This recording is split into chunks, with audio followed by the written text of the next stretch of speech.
tu pousses pour marquer et qu'il y a une interruption vis-à-vis de ça, ça te met un petit peu les boules, mais bon. Nous aussi, on aurait aimé leur parler pour que ça s'arrête et pouvoir continuer le jeu, mais l'arbitre il a pris une décision et c'est comme ça, on ne peut pas la changer maintenant. Salut à tous et bienvenue dans la quotidienne, on en reparle juste après de Nice OM et de tout ce qui s'est passé. En attendant, le tirage au sort de la Ligue des Champions pour les groupes a eu lieu. Comme d'habitude, le PSG qui n'aura pas un groupe facile, il affrontera L'Oréal, Bruges et Galatasaray. Groupe plutôt homogène pour Lyon qui affrontera le Zénith, Benfica et le RB Leipzig. Et groupe qui aurait pu être pire aussi pour les Lillois avec Chelsea, l'Ajax et Valence. Et après ce tirage au sort, les premières actions, c'était juste après. Il y avait peut-être plus difficile, mais c'est pas facile. On joue quand même des grosses écuries. Mais on n'est pas du tout focalisé sur un résultat particulier. On est plus focalisé sur la façon de jouer. Et on pense que si on arrive à jouer sur nos forces, on peut poser problème à quasiment n'importe quelle équipe. Après, voir sur la durée et sur la totalité des matchs en groupe, on verra bien. Mais on est bien, quoi. Là, je pense qu'on a un groupe équilibré, mais c'est très dangereux de penser que c'est facile. Le Benfica, c'est le champion de Portugal, Zénith, champion de la Russie. Leipzig, c'est une équipe très difficile à jouer contre parce qu'ils sont organisés, c'est une équipe qui joue ensemble depuis pas mal de temps. Mais la clé pour moi, c'est d'essayer de s'imposer chez nous. Donc, si tu arrives à gagner les 3 matchs chez toi, tu fais 9 points et c'est un grand pas. Mais pas du tout s'enflammer, ça c'est pour les supporters, maintenir notre respect par rapport à tous nos adversaires. Mais moi je suis assez satisfait et je pense que c'est un groupe jouable. Et notre question du jour, du coup, quel club français s'en est le mieux sorti parmi ces groupes? Qui passera, qui ne passera pas? On attend vos commentaires. Réponse demain. Et comme vous l'avez vu, les dirigeants du Paris Saint-Germain n'ont pas voulu s'exprimer concernant la situation de Neymar. Ce qu'on peut vous dire, en revanche, c'est qu'un seul joueur côté Barça est d'accord pour rejoindre le PSG. Il s'agit du Croate Ivan Rakitic. L'OM tient enfin la première victoire de sa saison face à Nice, faite un petit peu gâchée quand même par l'interruption survenue à la 27e minute suite à des chants homophobes dans le stade. Willian Cyprien et Steve Mandanda se sont exprimés à ce sujet. Important d'arrêter la rencontre, mais embêtant pour le jeu. Comme je l'ai dit tout à l'heure, je pense que voilà, il faut marquer le coup et ne pas laisser toute cette animosité, on va dire, autour du stade. C'est censé être un moment de plaisir, que ce soit pour les joueurs et pour les supporters.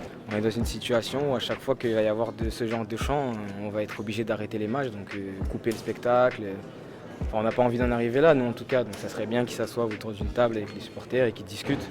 Et hormis ce fait de jeu, ça y est, Benedetto ouvre enfin son compteur avec l'OM. L'Argentin s'est exprimé pour la première fois après le match au micro de Marc Benoît. Siempre para un delantero es importante volver al gol. En mi caso estoy muy contento, obviamente era algo que estaba necesitando para seguir agarrando confianza. Me voy sintiendo cada vez más cómodo y bueno, creo que hoy quedó demostrado que el equipo está para hacer buenos partidos, para hacer este tipo de partidos, así que bueno, ojalá que podamos seguir de esa manera y bueno, lo importante es que se lograron llevar 3 puntos a casa realmente importantes, ¿no? Allez, on reste en Ligue 1 avec les dernières infos transferts. Ça continue encore et encore avec Arthur Zagré, la jeune pépite du PSG, qui file à Monaco pour 10 millions d'euros. Aïd Benasser, lui, quitte l'ASM pour les Girondins de Bordeaux pour un prêt d'1 an avec option d'achat de 4 millions d'euros. Et après une saison remarquable en Ligue 2, Alexis Claude Maurice fait ses adieux à Lorient pour s'engager avec l'OGC Nice, un joueur à suivre de très près cette année. Et enfin, comme l'annonçait la presse espagnole et costaricienne hier, Keylor Navas est tout proche de s'engager avec le PSG. Et en échange, Areola devrait faire le sens inverse et rejoindre le Real Madrid. Affaire à suivre. Et Didier Deschamps a lui dévoilé sa liste des 23 joueurs sélectionnés pour France-Andorre et France-Albanie, match qui compte pour les qualifs de l'Euro 2020. Areola, Loris, Maignan dans les buts, ça bouge pas. Par contre, en défense, Laporte fait son retour dans la liste. Après 1 an et demi d'absence, Umtiti paye son manque de temps de jeu et n'est pas appelé. Le sélectionneur rappelle aux champions du monde que personne n'est irremplaçable. Il était dans une situation déjà au mois de mars qui n'était pas simple, au mois de juin encore moins. Et là, la saison est repartie où, oui, dans la hiérarchie, il n'est pas titulaire. Et certes, on n'oublie pas et personne n'oubliera ce qui s'est passé l'été dernier, mais l'équipe de France va de l'avant. On retrouve aussi Digne, Dubois, Hernandez, l'anglais, Pavard, Varane, Zouma en défense. Au milieu, Matuidi, Nzonzi, Pogba, Tolisso, Sissoko. Et en attaque, Ben Yedder, Coman, Fekir, Giroud, Griezmann, Lemar et Ikoné. Grande surprise de la liste, on avoue nous-mêmes qu'on ne s'y attendait pas. Évidemment que c'est lié aussi aux absences sur le plan offensif qui sont assez importantes, mais il est dans un profil de joueur avec ses qualités spécifiques de vitesse, de provocation, beaucoup en percussion. Allez, c'est déjà la fin de la quotidienne. Cadeau aujourd'hui, le maillot de l'équipe de France de rugby domicile qui joue demain soir face à l'Italie à 21h pour préparer sa Coupe du Monde au Japon qui débutera dans 3 semaines. On rappelle, Coupe du Monde diffusée en intégralité sur TF1 à retrouver également sur MyTF1.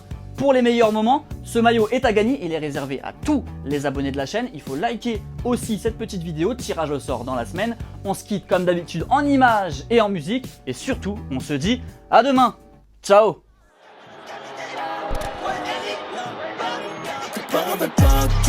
Je suis dans les faits divers, chacal, je suis aigri. Je suis dans la big grave, la vente. Bientôt j'achète la dernière Lamborghini. Tes parents veulent pas que tu me fréquentes. Je suis dans les faits divers, chacal, je suis aigri. Je suis dans la big grave, la vente. Bientôt j'achète la dernière Lamborghini. On n'a pas bossé dans le Banks. Mauvais dans le fond. Et n'oublie pas, tu peux cliquer sur le blason Téléfoot là juste à droite pour t'abonner à la chaîne et du coup ne rien rater du contenu exclusif. À la prochaine.